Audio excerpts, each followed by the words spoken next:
Everybody, this is Steve Kurtz. I'm currently the task force chair for continuing education, and we have been working on CE to go. So our within agency training cohort is doing a bit of a journal club with each other, presenting articles of note to each other, and we thought we would share our presentations with you. My article was by Graziano, Ross, Desmarais, and Hare, and it was comparing a randomized trial of intensive PCIT versus a time-limited version.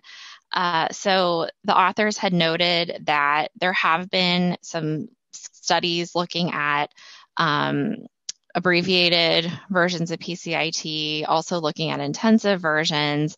But for some of those, they didn't gather a lot of outcome data. It was mostly just based on parent report. They didn't really have observational methods. And they felt like this was important to look at the benefits of an intensive program because, as we know, the attrition rates can be really high. And in one large-scale study of PCIT, the average number of sessions for completion was 20.5. So for some families, that's a lot. So in this study, they compared the intensive version of PCIT, which was the families had sessions 5 days per week for 2 weeks, and a time-limited version, which is where they came once per week for 10 weeks. So families in each group received the same amount of sessions, just the time of the intervention was different.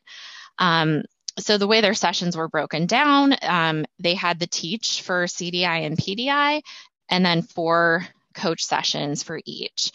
They didn't really change anything about kind of the core skills that are taught in PCIT, but there was no requirement for mastery. So that was something that was definitely different than traditional PCIT.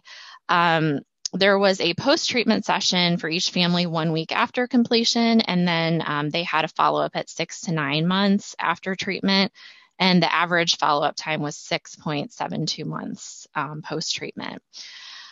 So in terms of variables, they were looking at child compliance, child externalizing behaviors, parenting strategies, treatment satisfaction, and parenting stress.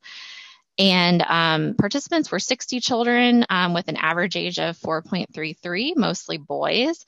And they had to have a ECB score above 60, at or above 60 to participate. Couldn't have intellectual disability or an ASD diagnosis, and the parent had to commit to attending all sessions. Just to point out, sure. That's a T-score of 60 as opposed to a raw score. Yes, sorry. Yes, T-score. Which is the same as the 131 and higher, and when it's used. Yes. As a Yep. Yeah, so that inclusion criteria was the same. And then in terms of their findings, so they found that the attrition was lower in the intensive PCIT group as expected versus the time limited. I think only 1 family dropped out of the intensive group, whereas there were, I believe, 4 that dropped out of the time limited.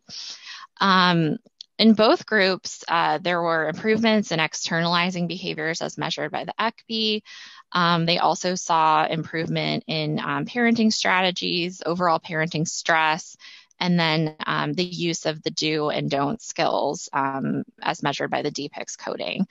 One thing that was different between groups is the time-limited group actually had lower externalizing behaviors overall at follow-up than the intensive group did. So it seemed like those children's behavior was, or maybe they maintained their treatment gains more than the intensive group.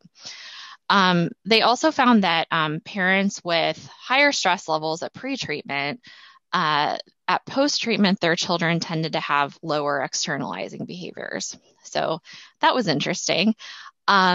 But overall, the use of the intensive and time-limited programs was effective, was their conclusion, and they felt like this was evidence that you can see improvements with using a briefer, more intensive version, and you may address that issue of treatment dropout and be able to help more families.